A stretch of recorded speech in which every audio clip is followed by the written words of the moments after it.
Scene 10. It's New Year's Eve 2099. The whole family are celebrating in the virtual world by competing in specially created virtual games for the new year. We are taking a break from the games to see in the new year. John, WOW, that was fun. Charlotte, yeah baby. John, who won that one? Martin, I did. Sarah, how many points? Martin, 256. Sarah, oh so close, I got 254. Alex, so what's next? Kelly, it's New Year. Woo. Charlotte, your Aunt Carla wants to make a speech. Jason, what's that about? John, well if everybody would be quiet we'll find out. Go ahead Carla. Carla, thank you John. Hi everybody, thanks for inviting me for the New Year's celebrations. I know I haven't exactly kept in touch with you all since my dad died. Things have been really difficult for me since I died. My own family, my kids, who I raised, have disowned me. They said I wasn't their mother anymore, but you guys, my family, from across the pond, were there for me. You took me in when nobody else would, and I want to thank you all for that. Everyone claps and cheers. Carla, I'm not done yet. I'm not done yet. Charlotte, everybody shh. Carla, this decision has been an easy one for me to make. After midnight I'm going to delete myself. Everyone speaks at the same time, trying to convince Carla not to delete herself. Carla, I've given this a lot of thought. Honestly, it's what I want to do. There isn't much for me now. You guys have been great, you really have. I've had a long life and now it's time for me to go. John, y'all only been a ghost for a few months. Come on, just give it a year or even another few months. I'm sure y'all feel better.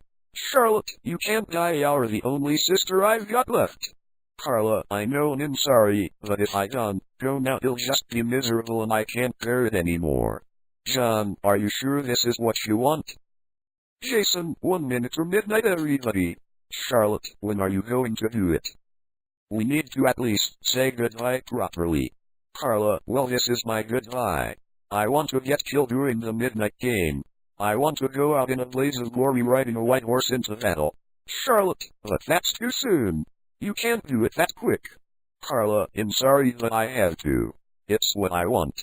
Everyone except Charlotte and I count down from 10. We just stare at Carla. Everyone, 10, 9, 8, 7, 6, 5, 4, 3, 2, 1, Happy New Year!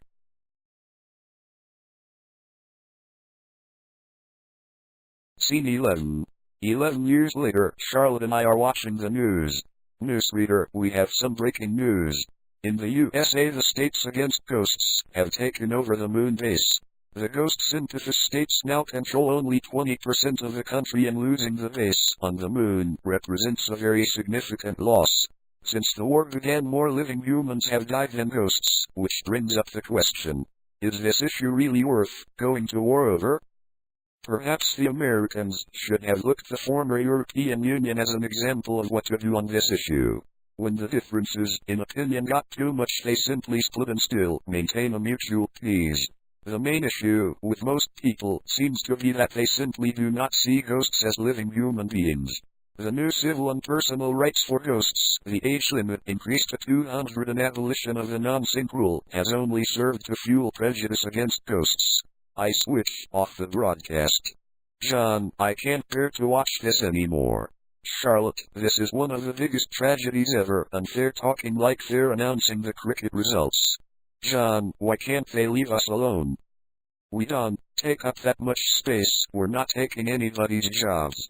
Charlotte, all we want is the right to exist. John, they never even mentioned the fact that at present ghosts only make up less than 1% of the total population of the planet, or that most ghosts rarely go out in the real world, or that a lot of people only want to reach their 100th birthday. Charlotte, I don't feel safe anymore. John, well what's the worst thing that can happen? They can only delete us, and a few years ago we thought that was going to happen to us anyway very soon. Charlotte, we could catch one of those horrible viruses. John, oh yeah, I've got a point. Remember that drone virus a few years ago? Charlotte, oh don't remind me, I still have nightmares about that. They never caught that guy, you know. John, in all seriousness, I doubt the war will spread to here. You heard what that news reader said about them wondering if the war was worth it. People will soon realize that this whole thing is stupid, Charlotte. Yeah, I suppose you're right. I think we should make the most of these new rights and extra time we have been given. Start doing something productive with our lives. John, I thought we were being productive. Our vids and virtual plays have views in the millions. Charlotte, yeah, but we never meet anybody. We just seem to spend all our time making vids on our own. John, well, I can't face going back to the games, not since what happened. Charlotte, John, you didn't know all those people wanted to kill themselves. John, there was so much blood it might as well have been real blood, and with every blow there was another one dead. 128, that's how many I killed, and when they killed me I just respawned and killed some more. Charlotte, yeah, but they all wanted to die. In a way you did a good thing, by giving them the death they wanted. John, yeah, but not all of them wanted to die, did they? Some of them just wanted the thrill of a realistic battle plus or minus a bell rings. Charlotte, what's that? John, it's a massage from Alex. She's asking if we've seen the news. Charlotte switches the news back on. Newsreader, and it's estimated that more than 10,000 ghosts have been deleted from the database on the moon. This represents the single greatest loss of ghost life since the massacre on New Year Day 2100. John and Charlotte, oh my god.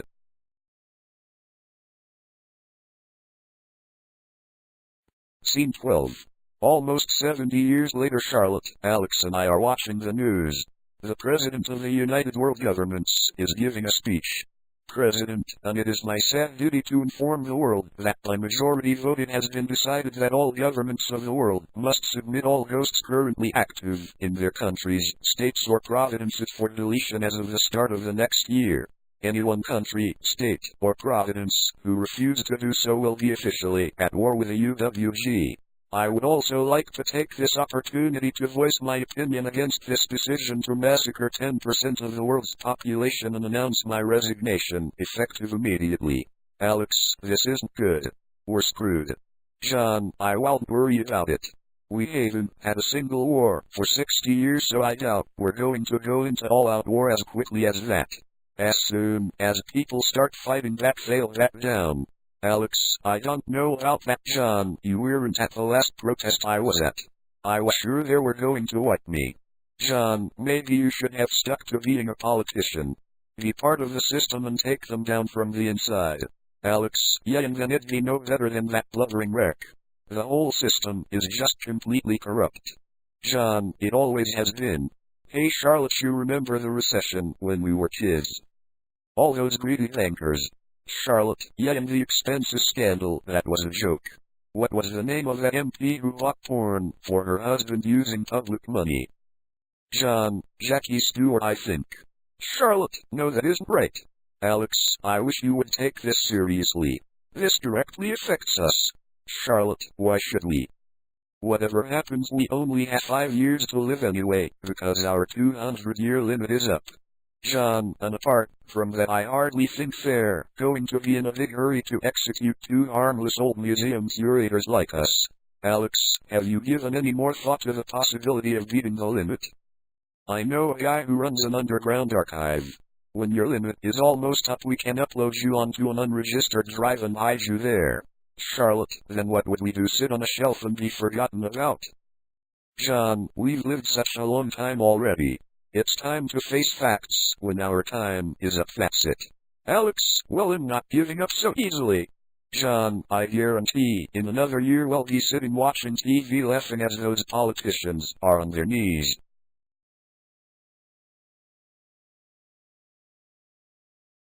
Scene 13. 25 years later, Charlotte, Alex and I are in the middle of a desert in the real world with a team of soldiers. We aren't using robot bodies anymore. Instead, we carry large backpacks, which are actually hologram generators. Charlotte, there's nothing here. We must have been given wrong information. Alex, I'm telling you it has to be here. John, will you two be quiet? They could be listening or worse, surrounding us and getting ready to attack. Charlotte, do you see any signs of a drone factory anywhere here? Because I don't. Alex, I don't know. Since the economy collapsed, it's hard to get reliable information. John, it's hard to get anybody to do anything with this stupid caste system. If anything, that will be the thing that turns most people against us. Charlotte, there's no health care, no public education system, the food manufacturing industry is just barely adequate. Alex, then there's the pathetic excuse for a justice system. Enforcers and administrators are more corrupt than the politicians. John, it makes me wonder what we're bothering fighting. Charlotte, it makes me wonder why we didn't just die when our 200 years were up. John, it's because we're survivors. Always have been, always will be. Suddenly one of the other soldiers starts waving his arms and shouting, "Soldier, hey, we're over here! Hey!" John, what the hell does he think he's doing? The ground starts to shake. Charlotte, what's happening? Robot drones begin to tunnel out from under the ground. Another soldier shoots the first one with a lightning bolt from his fingertips, which damages his HG and deactivates him. Soldier 2, it's a trap. Alex, everybody get down. Charlotte, Alex and I hide behind a rock. Charlotte spots a large drone which has a human inside it. Charlotte, I found the controller, I can get him. Charlotte makes a run for the drone. The drone turns around. Alex, no! Has seen you. Alex rushes to save Charlotte, but she's too late. Charlotte's HG is destroyed and Alex is hit by some energy discharged from the blast. At that moment I rush at the controller and rip off the robot's outer casing to reveal the man inside. John, you know what? I was going to be nice to you today. All I was going to do to you was break you little toys, but then you killed my wife. So do you know what I'm going to do now? Controller, die hologram. The controller laughs and spits in my face. John, wrong answer. I fire large amounts of electricity at the controller. Not enough to kill him, but enough for him to be in a lot of pain. Controller, no, please stop. I finish him off with one large jolt. Almost immediately all the drones stop moving. I walk over to where Alex fell and kneel beside her. John, hey, it's all right. Alex splutters and judders. John, Alex, are you okay? Alex, Charlotte. Charlotte dead. John, yeah, but it's okay, because in here and I've got her backup. I always have her backup and she always has mine. That way, if one of us is alive, we both are. Alex, I did. I did. Virus. John, yeah, you're right, I'm sorry, it looks like I'm going to have to delete you before you infect everybody else. I'm sorry. Alex, Charlotte dead. Charlotte. I kiss Alex on the forehead and switch off Alex's HG. She disappears. John, hey, does anybody know who has Alex backup? The soldier replies.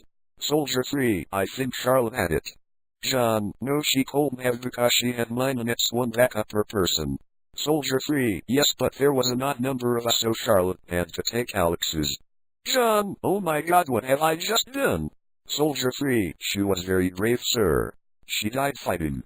It was a privilege to serve with her. John, oh no, not Alex. I scream with rage at what has just happened.